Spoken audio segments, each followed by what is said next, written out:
Hi, folks.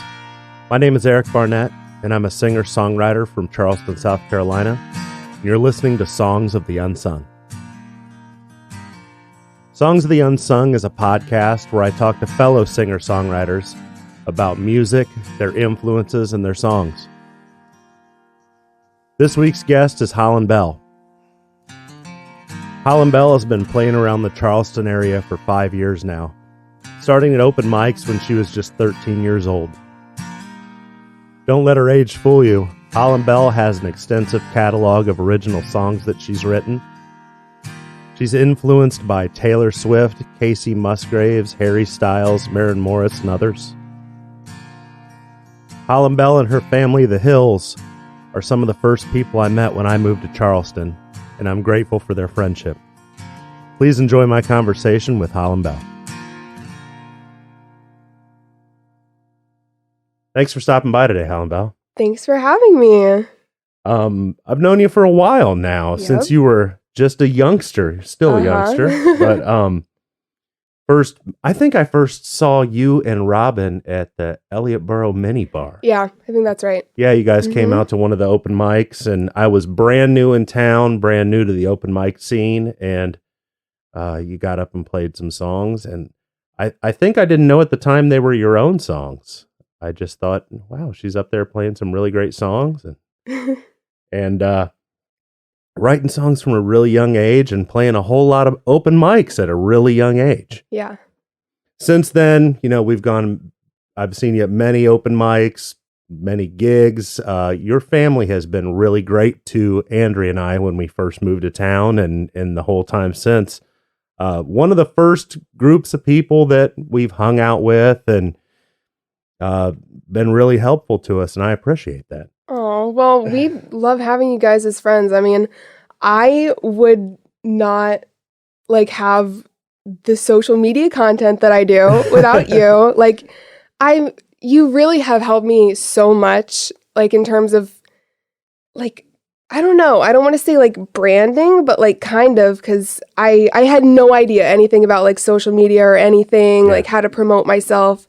And so yeah, thank you. Well, I can't necessarily say I know what I'm doing because, I'm sort of treading water like anybody else. But from the very start, you were writing really incredible songs, and I was like, are these recorded anywhere? We were like, well, I've tried to do a couple cell phone videos. And I was like, well, I think I can help at least in the video department. And I always bring a camera and everything. So glad that's worked out. Yeah.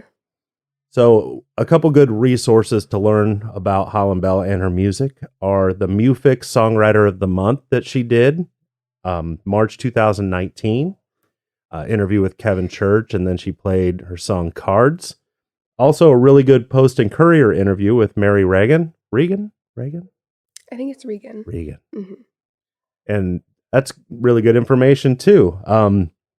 Won't rehash all of it other than to say, started playing guitar at age 8. Yep. Hollyn Belle's dad, Ricky, is pretty well known around Charleston he's a pretty gregarious guy and a very strong personality, but also a very good musician as well. He'll play those old country songs that you almost forgot about, but as soon as he starts playing them, everybody seems to sing along. So he taught you a couple chords to begin with? Yeah, he did. I got a guitar when I was 8 for Christmas. I loved Taylor Swift so much, and I wanted to be like her, obviously. And so I was like, I want a guitar so bad. And so I got one, but I didn't know how to play it. And so I asked my dad, because I knew he knew how to play. So he taught me, I think he taught me D, A, and G. And that'll get you a lot of mileage, honestly. Yeah, completely. And so from there, I went on YouTube and I started watching tutorials on how to play Taylor Swift songs. And then I just was playing guitar, That's awesome.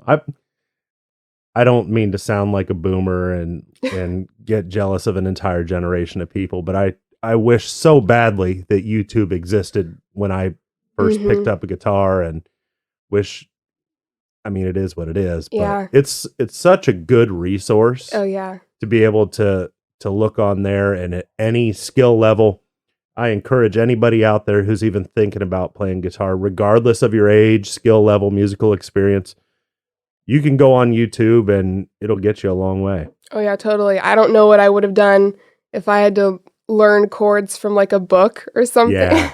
Yeah. I used to, I had a couple friends growing up that they were learning at the same time. So we were always comparing notes. And then Guitar World magazine used to be a big deal. It was pretty much the only place that you could like buy something, and it would have, there were things like old Mel Bay chord books and stuff, and it was all like really old lame music that nobody knew. But Guitar World would have a couple tabs in the back of like songs that are on the radio and stuff, but nothing like YouTube. Yeah. The musical bugs strike you pretty early, even before you got the guitar? Oh yeah, for sure. My parents have told me stories that like apparently in preschool, I used to walk around singing "Livin' on a Prayer" by Bon Jovi, which I don't remember that, no. But apparently that was a thing. So yeah. You still sing that? No, but I should. You should learn that one and play it again. Yeah, I could. Do any Bon Jovi at all? No. No. And then, was it Hannah Montana? Oh, come on. No, but you know what? I do feel like the Disney Channel people from like when I was little, like Selena Gomez and Miley Cyrus, like they were totally like really big influences on me. Yeah. And like I loved Hannah Montana, you know? Yeah. And Yeah. And then when did Taylor Swift come along? Taylor Swift. I specifically remember in kindergarten that I heard "You Belong With Me" for the first time. And me and my friend, we were in this after school program, and so it was in the cafeteria and there was a stage and me and my friend would like go on the stage and perform "You Belong With Me" like in kindergarten, just pretending. Well, that's awesome. And then I remember the very first time that happened, I went home and I went on YouTube and I started watching all of Taylor Swift's music videos. Yeah. And I was just like, I want to do that. Yeah. Like, I love her. So. One thing about Taylor Swift is me being a 40-year-old man, I didn't get it at first. It seemed like a pop thing. It seemed like a thing for young girls. And then if you actually listen to Taylor Swift with an open mind, she's really doing stuff. Mm-hmm. And even early on, I mean, her earlier music was a little simpler. It was just pop music. It's just well done pop music. Yeah. But her latest albums and the things that she's done in like the last 5 years have been fantastic songwriting. Yeah. And her name belongs among the great songwriters for what she continues to do. And as a songwriter, a singer, a pop star, in today's age, she's been very unproblematic, which is something good to look up to as well. Yeah. Oh yeah. I'm so glad she's been like the role model I needed when I was 5. And then she was the role model I needed when I was 11. Yeah. And she's still the role model that I need today. And so like, that's awesome. She's just, I love her. That's awesome.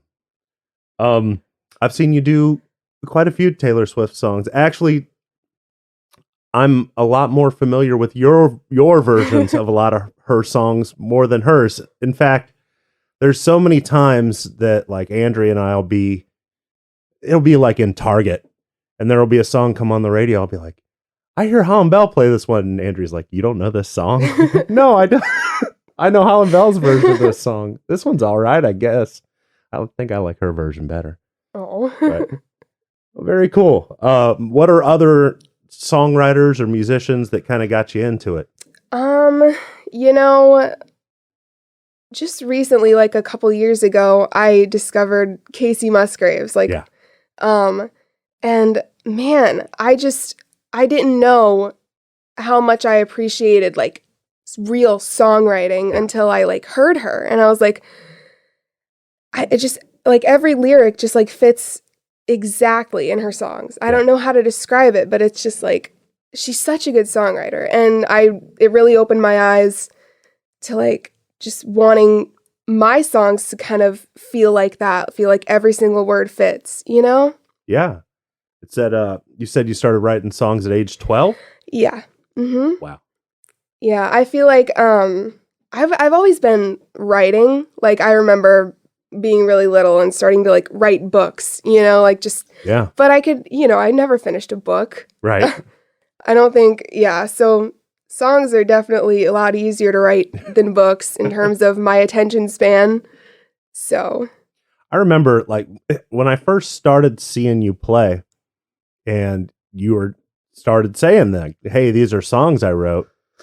What were you like 15 when I started seeing you play? 14 even? I think I was 14 when we met. Wow. Yeah. That is wild. You were writing, the songs you were writing were grown up songs. I mean, you were singing about relationships and grown up problems and not necessarily things you were living through at the time, Right. but Yeah, definitely not. No. Still haven't. Okay. But yeah, so I kind of just, I don't know. I feel like I used to just write songs about like some guys on my brother's football team that I had a crush on. I just go home and talk about how I like their smile or, Yeah. you know what I mean?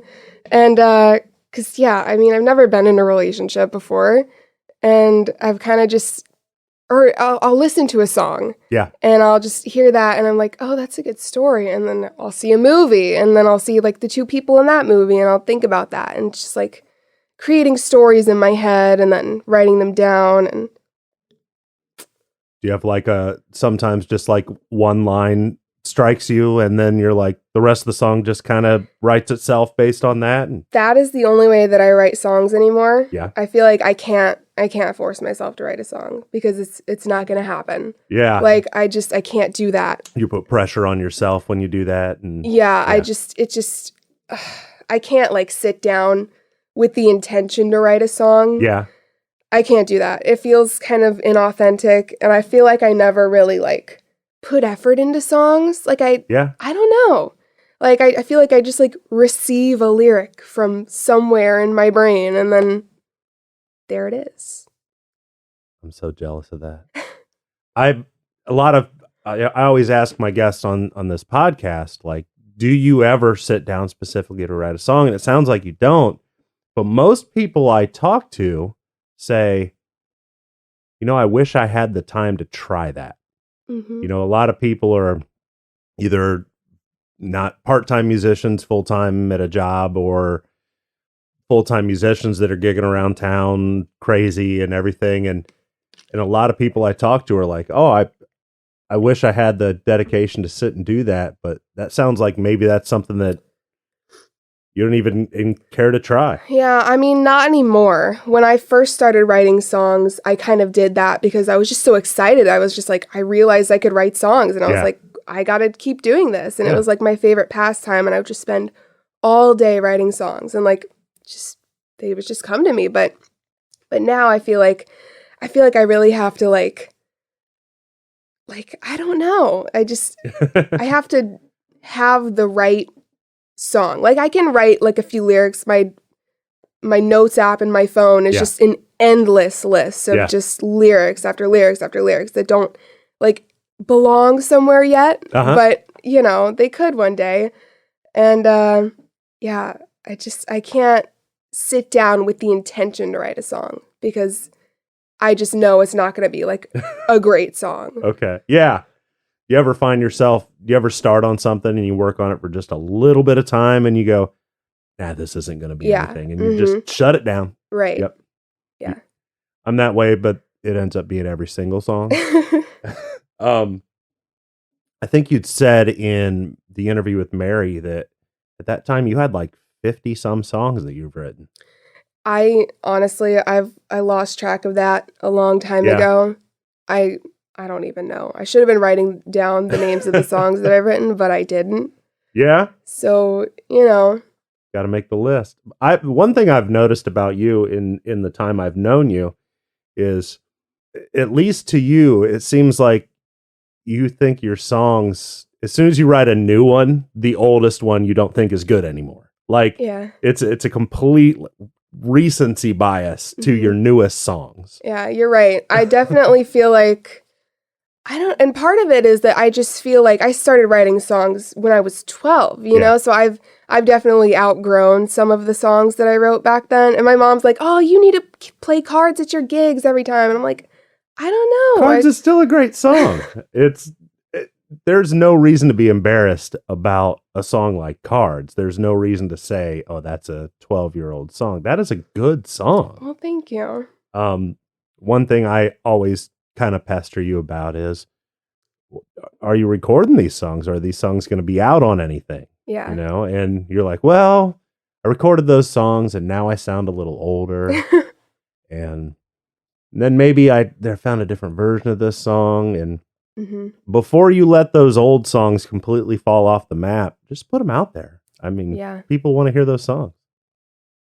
Yeah. I think, I don't know. I feel like recording for me is kind of like, it's a big deal because in my brain, I know I'll never be satisfied until it's exactly the way that I want it.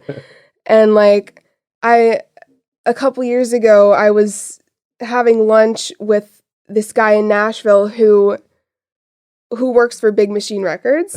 And one thing he said to me was, don't put something out like onto the internet or on streaming platforms or whatever until it's what needs to go out.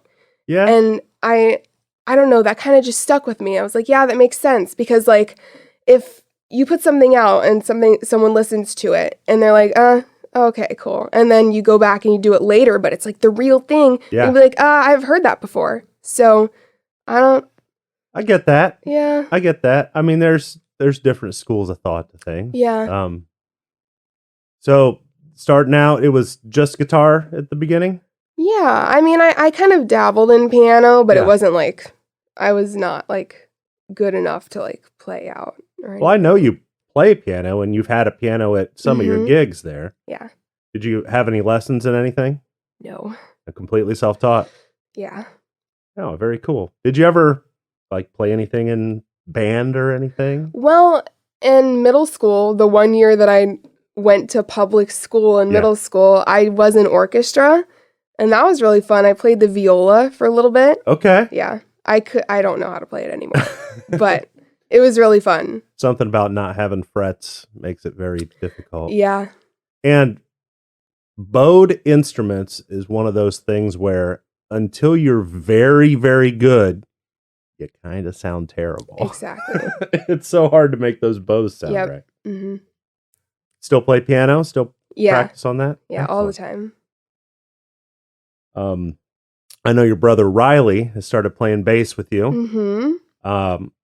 And he's singing in choirs and doing that. Doing great. He's the best brother in the whole world. Like I feel so lucky to have him, especially now that like we've kind of grown up and we've found like this common interest of music. It's like it's great. Like sometimes I don't even like want to play a gig if he's not with me. Yeah. And like he just makes everything so much more fun. I feel like, you know, I've always got a friend on stage and like, yeah. That's awesome. And he started to write his own songs too. Really? I think he's a really good songwriter. Awesome. Yeah. I think he's so determined. Hi, Riley, if you're listening. One thing, right off the bat, your family is very tight. And they're always with you at the shows, and you've got built-in chauffeurs and roadies and fan club presidents and and even an act to go up while you're taking breaks in Ricky. So that's such a cool thing that your whole family is so supportive. Ricky and Robin, Riley. Are you the only non-R in the family? I am. Okay. Yeah, I thought about that a lot. Yeah. And just so everybody is aware, it's Holland Bell. That's the first name. Thank you. I appreciate it. I hear Holland from a lot of people. And you're not wrong, but you're not right. Right.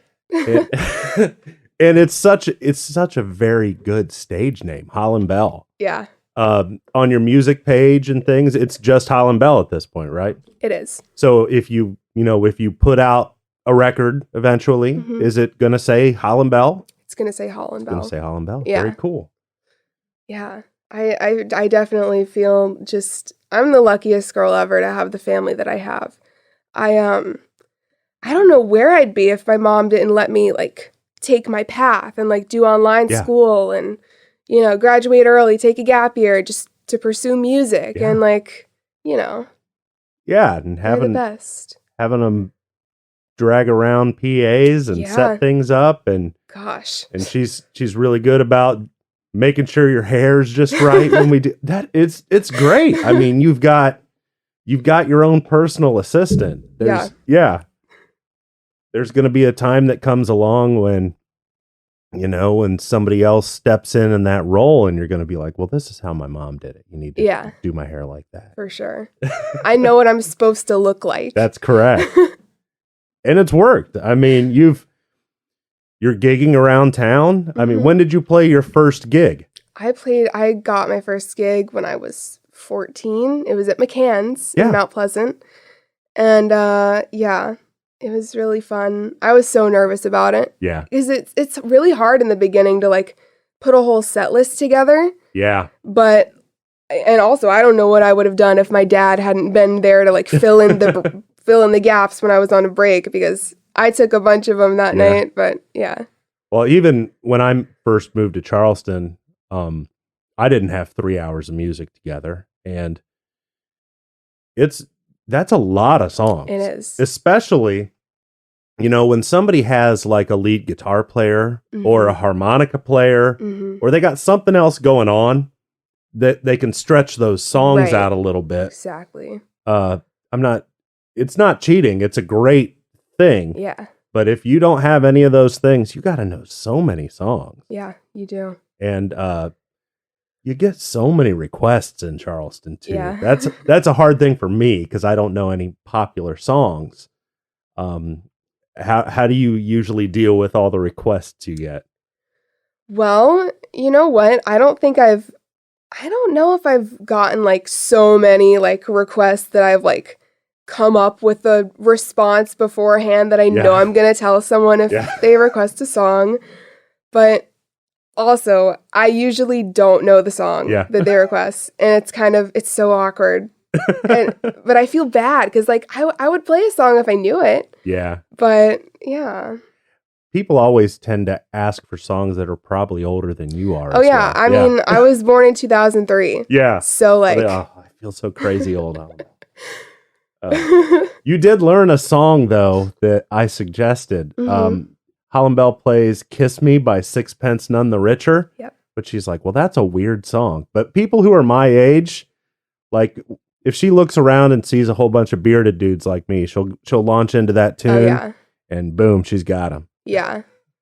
Yeah, I definitely have, like, certain songs for different crowds that I know are going to hit, you know? Yeah. Like, Drops of Jupiter, I can play that in a bar and everyone's going to go, oh, yeah, that's such a good song. Yeah. You know? Do you ever feel like when you go into a certain crowd that you have to kind of earn your originals? I don't know that I do. I feel like since I started playing out just by playing my originals. I used to only play my originals at open mics, like when I was 13, 14. And so I kind of just found some kind of confidence just playing my originals, and you know, I got a good response from them, which I'm really happy about. And so I just throw them in there with some covers and everything's chill. Oh, that's awesome.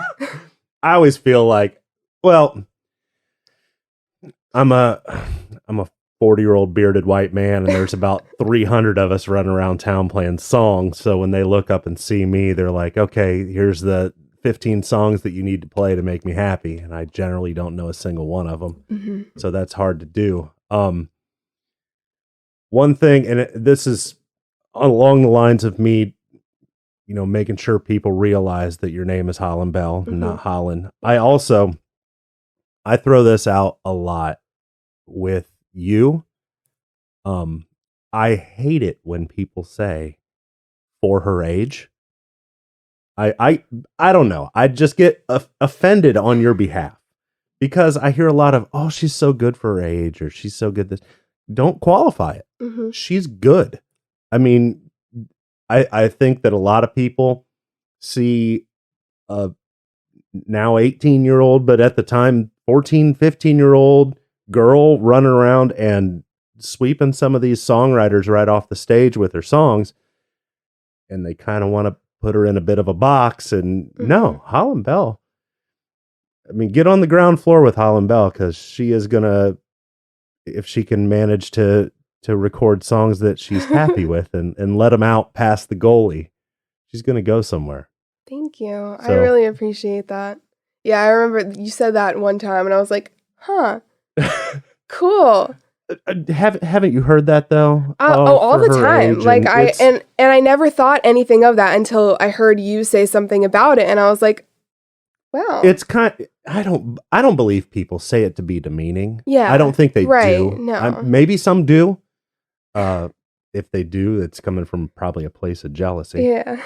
And I don't believe people mean to be demeaning. But Mhm. I mean,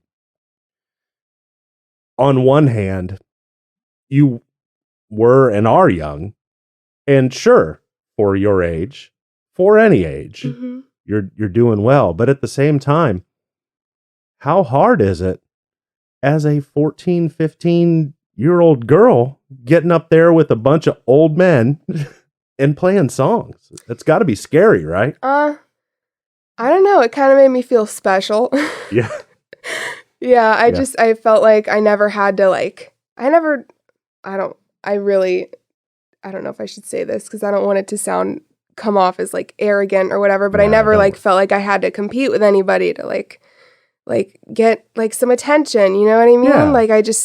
I would just see all my friends there and be like, "Oh, hey guys, I'm here." I do think that a lot of the open mic crowds are very supportive, Yeah. especially the ones you go back to. You Uh-huh. know what I mean? There've been a few open mics Oh, that yeah. you go to and you're like, yeah, this is my vibe, Mhm. you know. But especially there was pre-pandemic, there was a very special thing going on over at McCann's Irish Pub in Mount Yeah. Pleasant. A lot of folks would go there, and it'd be a lot of the same folks, but Mhm. it gets to become a second family. Yeah, it is. And- I really miss everyone that was there. I really do think that that open mic really played a role in making me feel like I could possibly do this if I wanted to. Yeah. You know, they were just so supportive and welcoming, you know? And so yeah, they were great. There's still some good ones. Actually, post-pandemic, it's sort of different open mics now. Mhm. Southern Roots, Yeah, good that's a good one, too. Stone's Throw. Yeah. Yeah. Yeah. I actually hadn't been to many open mic nights at all before I came to Charleston. It's where I came from. There's just not a lot out there. I lived out in the middle of the country and everything, and getting to know and meet people is very cool. There's a little bit of open mic etiquette sometimes me being pretty shy and pretty belligerent about my own songs. And Noah Grove asked me, he said, what was his word? He's like, are you a non-collaborator? Because I'm like, a lot of the time, I'll go up there and people say, well, can I play along or can I jam? And I'm like, well, you don't know the song. Right. Just So Yeah. Noah Grove's like, are you a non-collaborator? I said, no, I think I am a collaborator, but maybe I'm a non-improvisationalist. I'm not sure. Yeah. Yeah. Yeah, I get it. Because it can be intrusive, you know? Yeah. Definitely can be. But, yeah. I There's- get it. I don't know. There's a thing where if you go to an open mic, you sign up and you generally get either 3 or 4 songs or a certain amount of minutes or what have you. And I do my best when I go to listen to everybody play and clap when it's over. And, if I like something, I'll talk to them after the fact and give them constructive criticism. But while they're playing, I'm not trying to play along. I'm not Right. trying to put my stamp on what's going on. Right. I'm listening and I'm enjoying and I'm taking it in. And Yep. being respectful. Yeah. And then when my turn comes along, I want it. Yeah. I don't know. It's a thing too where you do have a handful of people that you'll play with. Mm-hmm. Yeah. But that came through a rapport. Oh yeah, of knowing them, of them hearing your songs, Definitely. of them. Yeah. And it's not that I think collaboration is bad or improv is bad or playing with new people is bad, but it's got to become this organic thing. I think. For sure. I mean, the people that have played with me, like the real Joe Cook. Hey, Joe, if you're listening. Yeah. He's, I've seen him at so many open mics, and I see him like play with other people, and it's just so cool. And he feels every single song that he plays, and it's just like, I want him to play with me. Yeah. So, but like people that just like come up and just like uninvited. Yeah. Yeah. But, everyone's just trying to have fun. I wish I'd had that confidence, but. Yeah. Yeah, me too. So you don't have to go into real specific details, but I know personally that my few adventures I've had gigging, especially downtown, like King Street area, for me, even as a bearded 40-year-old man, can be sort of a scary place at certain times. Mm-hmm. How is that as a as a young girl playing these gigs? Well, I am very lucky to always have my parents with me at gigs. I will never take that for granted, ever. Because what if I had to do that myself? Oh man. I don't think I would. I just think I would just not go. Yeah, it's the idea of I'm fine about going to a gig by myself and everything if I know I got a place to park. Mm-hmm. If I know where I'm going to set up. If I know if it's raining, I'm going to be inside. Yeah. There's so many questions that go around, especially in Charleston when the weather's unpredictable and a lot of unpredictable things happen. And man, I wish my parents would come with me. Yeah. I don't know what I'd do without them. What are your favorite places to play around town? I really love playing at Southern Roots and Stone's Throw Tavern. I was playing there for a little while. I've kind of been taking a little bit of a break the past couple months, but I just anywhere with a good crowd, really. I can always have fun. Oh my gosh, Belle. Yeah. Love going to Belle. Yeah. Favorite place in the whole world. Bent Rod? I played at the Bent Rod a good bit, and it's just the best people up there. They're so supportive. They're so welcoming. They love country music, which I love. Yeah. And they just make me happy. Very cool. Before we start talking about some of your songs in particular, would you like to play one for us? Sure. What do you got? This one's called Take Me or Leave Me. I wrote it back in August, I think, and it's kind of just about the frustration of, like, someone sending you mixed signals that you're interested in. It's just like, come on. Like, I would rather you just, like, tell me that you're not interested than you leading me on. Yeah. So take me or leave me. All right, let's hear it.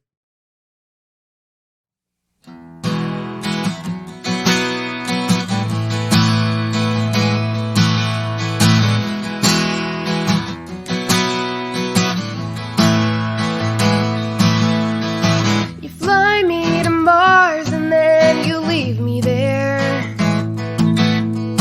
I can't tell if your love is a lie.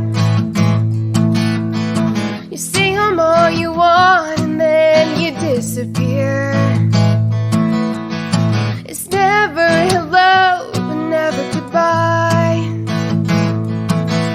So tell me the truth, did you miss me?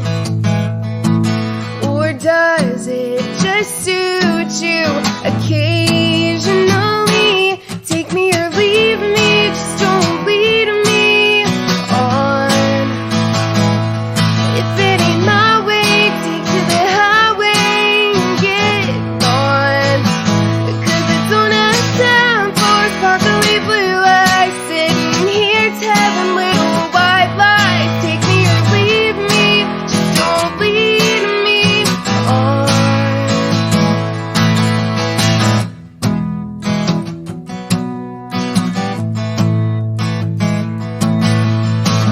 got me looking for signs. I feel like a joke, but then you kiss me like there's no one else around.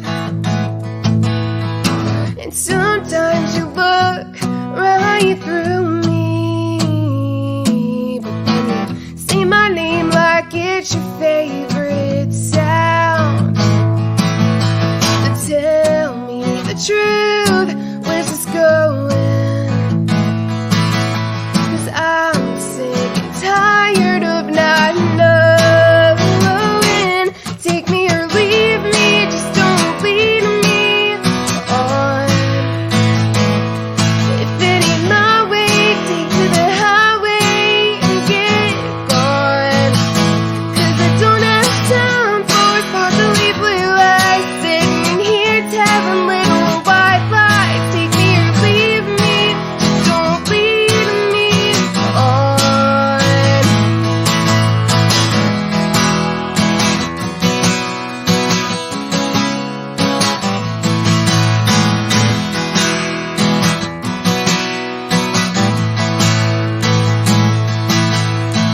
Tell me the truth, do you want me? Whatever this is, it's getting old. I feel like my time's being wasted, because with you I never know. But I've made it clear that I want you, so why can't you do the same? Take me or leave me, just don't lead me on. If it ain't my way, take to the highway and get gone. 'Cause I don't have time for sparkly blue eyes sitting here telling little white lies. Take me or leave me, just don't lead me on.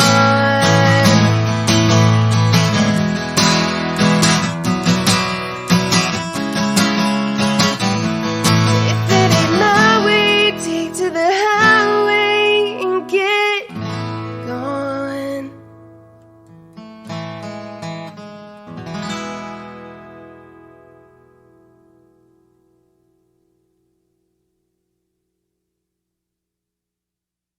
Awesome. That was very good. Thank you. When's that coming out? Good question. So, do you have recording plans in the future? That is actually, it's been one of my goals for a really long time. I just feel like, first of all, the pandemic really got in the way of things. Yeah. You know, as I'm sure every single person on the face of the earth can relate to. Yep. So yeah, it kind of, it's just a little bit of a setback, but I definitely would like to do some recording this year. Yeah. Do you hear sort of arrangements for the songs you have? Completely. I hear, like, when I'm writing songs, I kind of hear, like, them fully produced in my head. I know what I want in my song. Yeah. But I also need someone to help me, like, figure that out, Like, I'm Sure. definitely looking for some input on, like, different types of instruments, different, like, drum beats. I don't know. Yeah. See, I don't even Yeah. know the terminology. I feel like I'm just like an idiot when it comes to that. So It's hard. It's so hard to get from here to there. I know that whenever I write songs, I do too. I hear the entire produced thing. And that's another thing for me that makes collaboration kind of hard. Is because when you have this very specific thing, number one, I'm always grateful when people play along or try to work with me on that. Yeah. But at the same time, I kind of am a little bit of a dictator in my head because it's like, oh, that's not the thing. This is more the thing. And I understand how tough that can be. Yeah. At the same time, though, when you did the Mufic interview, you played along. Was it Kevin and was it Karen was yeah. playing with you? That was actually an arrangement that I wouldn't have necessarily come up with. Yeah. you know, and it sounded really good. Like Kevin Yeah. was doing some good sort of arpeggiated stuff. Yeah, they're and so cool. yeah, It was so really cool to just like see. I think that was the first kind of improvisation thing that I'd ever experienced where Yeah. like I just like they just started jumping in on my song. I was like, this sounds good. Yeah. So yeah, and then now that I'm hearing like Riley play along on bass, and I've Mhm. heard Joe Cook play some cajon on some of your stuff, Yeah. and occasionally Tom doing some harmonica. And yeah. what kind of style do you hear? Is it sort of in the Taylor Swift pop vein, or is it? I think so. Yeah? Is Taylor Swift not an entire musical genre at this point? I think it should be. Well, it is, and she's done so many different things too. Yeah. It's always sounds like her, hmm but she's gone from just pop, just radio bangers pop, From country to pop to alternative. Yeah, she's there's doing it all. real kind of folky, rootsy kind of stuff lately too, which Yeah. sort of surprised me. And the wonderful thing is, I really think she could take just about any of her songs and play it in any of those ways. Mhm. Yeah, I think so too. Yeah, and that's, to me though, you know, the fellow that was talking to you about make sure you put it out in the right way. You can always reinterpret something Yeah. at the same time, you know? Yeah. So, I don't know. Yeah. I don't know either. I just Yeah. feel like I know myself and Yeah. I don't know. I have such a vision for my songs. I think they deserve like the best that I can give them. Oh, So, yeah, absolutely. Yeah. Now, when you think about, you know, that notion of putting out music, do you think in terms of singles or albums or EPs or a mix of all of the above? Honestly, that's a good question because it's so hard to find someone to like record Yeah. with. Yeah. And so like I don't know how much time they have Yeah. and like just as many songs as I can. I have enough songs to make an album totally. But Yeah, it's hard to think about because, you know, growing up, I came from a time of albums. You know, there was a time in like the 50s and 60s where singles were a thing, where Mhm. people had the 45 records. yeah. You know what those look like? They're, The little ones. yeah, I'm such a boomer. Yeah, there were the little records with the big hole, and Yeah. then there were the 33s, which were the big records with the little hole. yeah.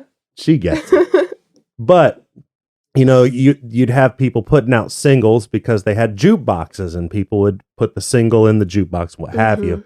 And then albums came along, and bands like the Beatles would come along and try to craft, instead of just a collection of disparate singles, they'd try to, you know, put something together that was cohesive and all Yeah. worked together as a statement. And then CDs were more of an album thing because if you can put 80 minutes of music on something, why would you put 4? Right. But, you know, with streaming now hmm and with people's attention spans getting shorter and shorter from social media, you could put out single after single after Mhm. single. Yeah. I know the last thing I actually put out was an album, and it was almost 5 years ago now. And I'm wondering myself, like, where do I go from here? hmm Do I work together and put out a whole album again? And Right. the thing that kind of would stress me out about a single is, doesn't it feel like if you put out a single, you would have a very short amount of time to put out another single? Yes. Now that you say that, I definitely think that I'm an album person too. I never Yeah. really thought about that before, but I just feel like I want to know the whole story. Yeah. Like melodically, and you just hear it. Like it just all goes together. And so yeah, I feel like with singles, definitely, if you put out a single this week, next month people are gonna be like, all right, I'm ready for another Yeah. one. So Well, and in today's media, like, I'm a big YouTube guy. I subscribe to YouTube channels, and people that do YouTube for a living, put out at minimum one a week. Mhm. I mean, if Have to. yeah, you have to. And, you know, it seems like if you're just going to put out a song, people are going to go, okay, now what? Right. You know, and even myself, where when bands that I really like put a song, a lot of time they'll release like a single from an upcoming album, and I'll listen to that and I'll go, well, now I want to hear the rest of this. Yeah, it's totally like the promo side of it. Like you got to release a single, and then you release another single, and then here's the rest of the album. And you got to do a video. Yeah. And, yeah. Oh yeah. Yeah, the single and the video, and then and then the interviews, and then the late night TV and all that good stuff. Yeah. And it's all exciting. It stays exciting the entire time. You know, no one gets bored. So can't wait to see what you come up with, and hope can't either. that you don't scare yourself out of doing it. Oh yeah. That's the thing. Yeah. So many people have told me, you can't quit, don't give up. And I'm just like, okay. Yeah. I can at this point. So and I'll even say, you know, I recorded my own album and put it out. And if I listen to it, it's about a 50-50 coin flip whether I'm just like, I hate this and I want to redo the entire thing. Yeah. And I wish I hadn't put this out. And also like, you know, that was the best I really could do. Yeah. And those were those songs at that point. So you owe it to yourself to really try to make that thing. And once you make it, be able to look at it and just go, you know, I put my best into it. Yeah. When you write songs, are you mainly writing on guitar, or are there songs you've written on piano? It's both. Sometimes I'll start a song on piano. Yeah. And then I'll move over to the guitar, or the other way around, or sometimes I'll just completely write a song on guitar or piano. You know, I just whatever instrument is closest to me. Yeah. Because I always start writing a song by like, I hear like a melody in my head and I'm like, oh, I got to do that right now. And so if I'm sitting at the piano, I'm like, okay, I'm writing it on the piano today. So when a song starts, do you ever try to channel a particular songwriter? Like, are you like, oh, this is sort of a Casey Musgrave style, or this is a Taylor Swift style? I don't know. My brain is so weird. I just like, whatever is the next lyric that I hear, I can't really say that I'm like, okay, I'm going to be Taylor Swift today. Yeah. You know, I'm just Holland Bell every time. Yeah. Yeah. Is there a song, and it doesn't have to be one song, but is there a song that somebody has written that you consider to be just the pinnacle of songwriting? How much time you got? I honestly, I don't even think I could just pick out one. Like, it's just, there's so many songs. Oh man, My Tears Ricochet by Taylor Swift. Uh-huh. Gosh, that's such a good song. Yeah. And let's see, Good Old Boys Club by Casey Musgraves. Yeah. That's such a cool song. She did such a good job with that. I really think I love Casey so much because she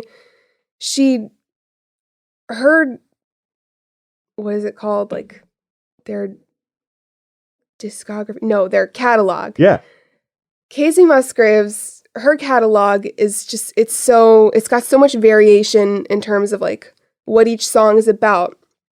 Like Good Old Boys Club is about how she just doesn't want to be part of the Good Old Boys Club. She's just going to do it her own way. And so what if they don't let her in right away? She's just going to work hard. You know what I mean? And it's so cool to hear a song like that. I don't think I've ever heard another artist do something like that in that way, where it's just like, hey, I'm just, you know, I might make it, I might not, but at least I did it my own way. So I've always thought that some of my favorite songs tell me what I already know, but in a different way. Oh yeah. That's such a good way to put it. Yeah. And especially when they do it in a really simple way. That's what blows my mind the most. Oh yeah. Can I add another song in there that Absolutely. you made me think of? I almost do. Taylor Swift. Okay. such a good song. I don't know how she does it, but it's so simple, but it's like, because the hook in the chorus is,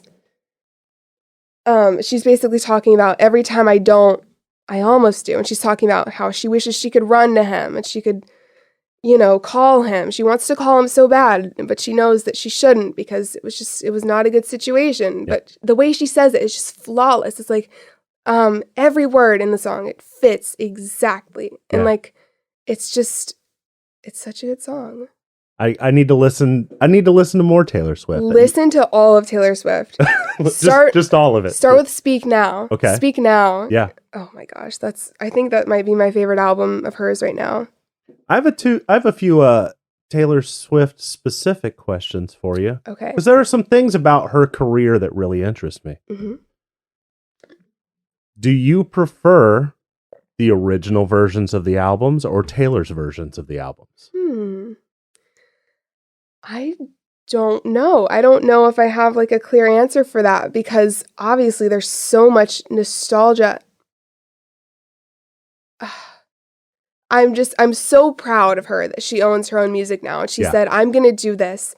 I'm going to re-record all my songs. And she just had that confidence in herself that like, I think she said she would bet on her future, not her past. Yeah. And it's so good. I think I guess Taylor's version. If there's a Taylor's version out, I'm listening to Taylor's version. Is it kind of something where like a familiarity is a big thing when it comes to music, especially nostalgia, familiarity, something you've heard so many times and you've heard it in such a specific way. Mm-hmm. The music that I know the best, there's probably 10 records, there's at least, where I know every breath between. Yeah. And if I heard a different version, it'd be weird. Mm-hmm. But at the same time, I'm 100% in on the idea of Taylor's version. Yeah. Like even if you're like, oh, I'm so used to this, just the fact that she's doing it is such a commendable thing. Yeah. Now, as somebody whose initial, like, if all of your wildest dreams came true, it would be the Taylor Swift model. Oh, yeah. At least where she's ended up. Mm-hmm. Everyone's model should be the Taylor Swift model. Like, how could it not? Yeah. Now, do her experiences kind of not scare, but sort of inform you about at least looking out for your own best interest? Yeah, definitely. I think the thing with her masters is why she's recording her songs again. It's to own her own masters. And I think that, I never thought about that. I had no idea what that even was. And like now I see that and I'm like, that's definitely something to make sure you have. Yeah. And like just being in the media, she's so good at like standing up for herself. I mean, I feel bad that she still has to prove herself to this day, but like the way she does it, it's just, she's the best. It used to be that you had to have a record label. Mm-hmm. If you were going to put an album out and you wanted that album to, well, they used to go into stores. Yeah. If you wanted that album to go out there and get wide distribution and end up in stores and be on the radio, and to this day, still a lot of those things you kind of need a record label for. Mm-hmm. If you want mainstream radio play or you want. But honestly, these days, who listens to radio anymore? Not me. I know I don't. But so a lot of music has been really democratized by the accessibility of recording equipment and how inexpensive it has become, and the internet and social media. And I mean, don't get me wrong, if a record label knocked on my door tomorrow and showed me the money, right, I'd probably hop on it. But at the same time, you got to read all that fine print. Exactly. Yeah. I think, I'm really glad that there's like another option nowadays, like you can totally do it yourself, you're going to be working hard no matter what. Yeah. So if you can do it yourself, that is fantastic. And I think you should.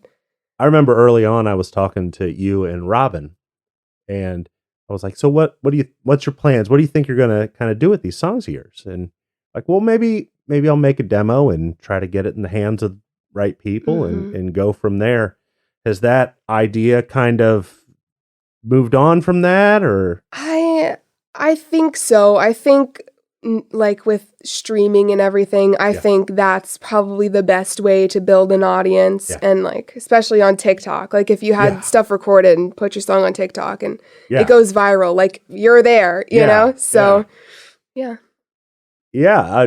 I wish I had the time to devote to building a social media. My music's not necessarily in the TikTok lane, as it were. Oh man, Holland Bell, if you had these songs recorded and you could do the TikTok and the Instagram and gotta do it. Mm-hmm. I think so too. I mean, it's possible. Yeah. It's totally possible. While we're talking about albums, what are your favorite albums? And it has to not exclusively be Taylor Swift albums. Gotcha. Okay. Well, first of all, I don't know. See, because I'm just going to say I love all of Taylor Swift and Casey Musgraves' albums. I love them so much. Pageant Material by Casey Musgraves, probably my favorite of hers, or Golden Hour. Harry Styles, love him so much. I like his debut album, self-titled. Harry Styles, such a good album. Have you listened to it? You know what? Andrea's trying to get me into Harry Styles. My wife is so much into him.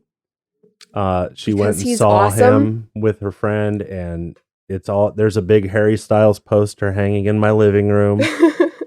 And it be what it be. I need to just get over myself and give him a chance. You have to. You would love him. His first album. I know you'd love his first album. I'll give it a shot. I'll give it a shot. And I don't know. I feel like an album really has to like mean something to me. Yeah. And like, Taylor Swift, just all her albums, I don't know, she just finds a way to always relate to her fans, or her fans always relate to her, like just no matter what. And so they really, they just resonate with me so much, especially Speak Now right now. I'm really hooked on Speak Now. So awesome.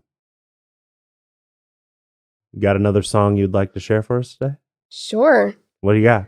All right. This one's called The Ghost, and I wrote it almost 2 years ago. That's crazy. With my cousin Hannah. Mm-hmm. Hey, Hannah. I don't know if you want to cut that out. That's really stupid. No, shout out to her. Encouraged. But yeah, she's so great. Me and Hannah, we've been writing songs together for a few years now. She sends me like lyric ideas or like melody ideas. I'm like, that's super cool. Let me go try and work on something. And so that's kind of what happened with The Ghost. She sent over an idea for a song about you're kind of being haunted by a relationship, or, I guess it could be about anything, songs are up for interpretation. But the idea was like, you're just haunted, I guess. And one of my favorite lines that I've ever written is in that song. It's in the bridge, and it says, "My spirit's tired from trying to hide from the ghost of you." And I think that just I think it was such a cool thing to put right there, because it kind of reiterates the main idea of the song. And it's, awesome. Let's hear it.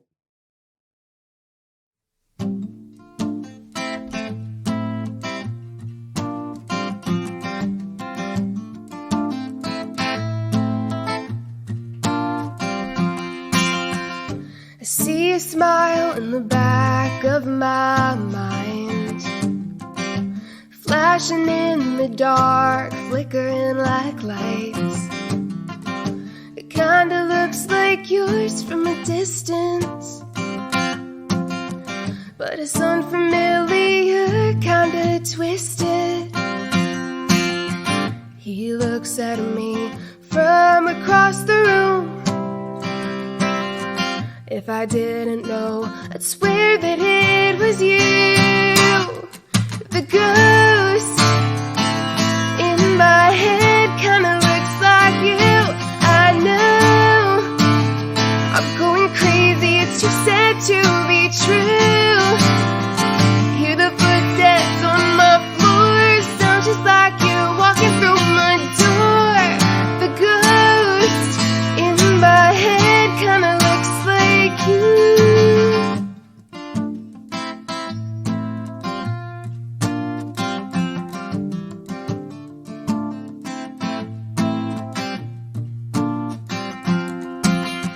Closet swung open, showing everything you had to hide.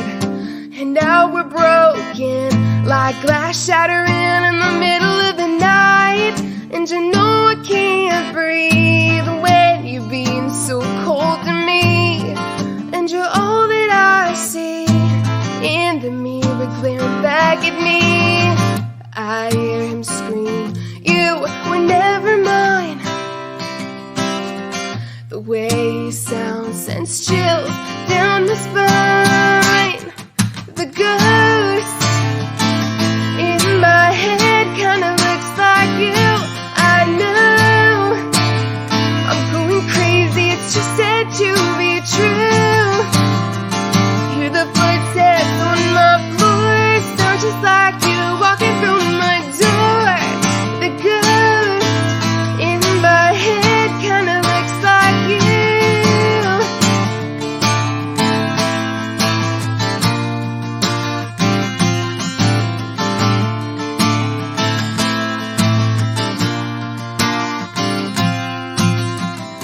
The floor is creaking like yours, sneaking out my bedroom. My spirit's tired from trying to hide from the ghost of you. Pictures in the hall fall like I fell for you. Now they're all cracked, like my heart split in two. The ghost in my head kinda looks like you. I know I'm going crazy, it's too sad to be true. Hear the footsteps on my floor, sound just like you walking through my door. The ghost in my head kinda looks like you. He kinda looks like you. He kinda looks like you.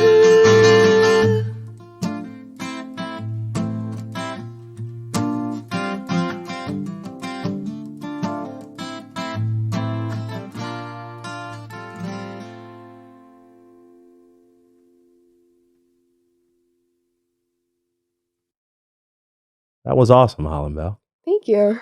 I definitely hear that song, if recorded, has to have a pretty specific vibe, I feel. Oh yeah, Like completely. you got to hit a specific sort of open, ambient sort of thing with that. Yeah. Like What do you think about putting a steel guitar in that song?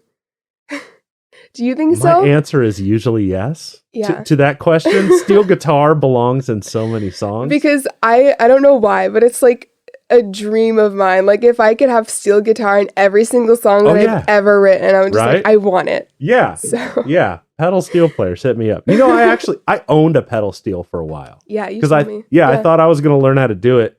And you have to, your right foot does a volume pedal. Your left foot does pedals that bend the strings. Mm. Both knees bend strings with little knee levers. And then your right hand picks strings while your left hand does a slide. And that's 6 things to do at once. Oh my gosh. And I'm no spider, so I can't do that.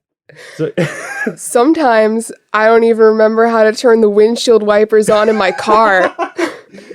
I'm so glad they have the lights that go on automatically now. But that would be so cool to play one of those. I know. I feel like just like the thought of like being a steel guitar person would be motivation enough to learn how to do it. It's such a specific thing, but you would get work. Like so many people want a steel guitar. Steel guitar players, hit us up. Yeah. Thank you, Holland Bell, for coming on the show, and can't wait to see you play. Thank you so much for having me. I'm so excited. Well, I hope you enjoyed my interview with Miss Hollyn Bell. If things seemed a little bit weird in the editing at the very end, it's because there was going to be another singer-songwriter showcase featuring Hollyn Bell, but that ended up getting canceled. So it was sort of abrupt in the edit, cutting that out of there. Keep your eyes and ears out for Hollyn Bell in the future.